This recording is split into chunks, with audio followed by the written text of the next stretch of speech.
उत्सव तीन रंगांचा आभाळी आज सजला. नतमस्तक मी त्या सर्वांसाठी ज्यांनी माझा भारत देश घडवला. प्रजासत्ताक दिनाच्या सर्व नागरिकांना मंगलमय शुभेच्छा. शुभेच्छुक माननीय डॉक्टर सौ शिल्पा रविकुमार जीवनावर, सर्व मित्रपरिवार जीवनावर तथा समस्त कार्यकर्ते व नेते भाजपा बिळूर.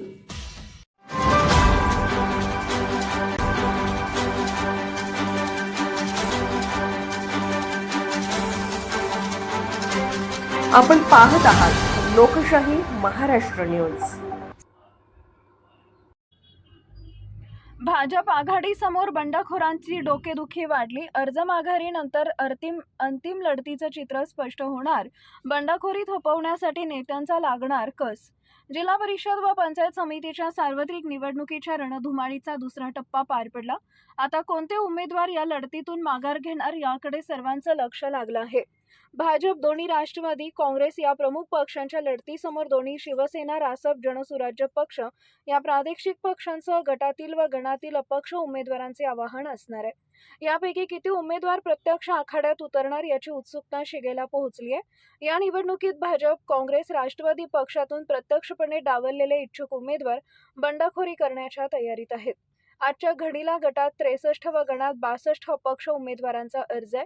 यापैकी प्रमुख पक्षाकडून डमी तर डावललेल्या उमेदवारांचा समावेश आहे. जास्तीत जास्त अपक्ष उमेदवारांना अर्ज मागे घेण्यासाठी पक्षाच्या नेत्यांकडून कोणतं आमिष अथवा ऑफर देणार आणि ती अपक्ष उमेदवारांना मान्य असणार, पक्ष नेतृत्वाचा यात कस लागणार आहे.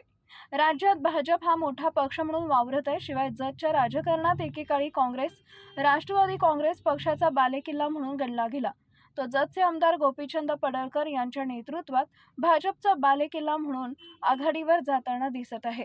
विधानसभा, नगर परिषदेवर भाजपनं एकहाती सत्ता मिळवत जिल्हा परिषद निवडणुकीत देखील वर्चस्व निर्माण करण्याची चोख तयारी केली आहे. शिवाय आमदार पडळकर यांच्या दृष्टीनं देखील ही निवडणूक महत्त्वाची ठरणार आहे. दरम्यान विभागणीचा फटका काँग्रेस व दोन्ही राष्ट्रवादींना बसला. त्यामुळे शहरासह ग्रामीण भागातील वर्चस्व टिकवण्यासाठी काँग्रेस नेते विक्रम सावंत व राष्ट्रवादी काँग्रेस अजित पवार पक्षाचे नेते विलासराव जगताप, राष्ट्रवादी काँग्रेस शरदचंद्र पवार पक्ष मनसूर खतीब यांनी शिवसेना ठाकरे गट रासपला सोबत घेत मतांची विभागणी रोखण्यासाठी वज्रमूठ बांधली आहे. ताकदीच्या जोरावर 9 जिल्हा परिषद व 18 पंचायत समिती गणात उमेदवार उभे केलेले. शिवाय शिवसेना शिंदे गटानं देखील 5 गटात, पंचायत समिती गणात 8 उमेदवार उभे केलेले आहेत. शिवसेना ठाकरे गटानं जिल्हा परिषद गटात 1 गणात व 2, जनसुराज्य पक्षानं देखील गटात उमेदवार दिला आहे.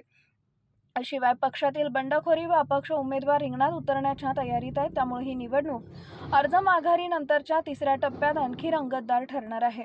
तत्पूर्वी भाजप, काँग्रेस, राष्ट्रवादी बंडखोरी व अपक्ष उमेदवारांना कसे बोपविणार हे पाहणं औत्सुक्याचं ठरणार आहे. या बहुरंगी जिल्हा परिषद व पंचायत समितीच्या निवडणुकीत डफळापूर, दरिबडची, उमदी, झाडरबोबला, संख, शेगाव गटात मोठी चुरस पाहायला मिळते.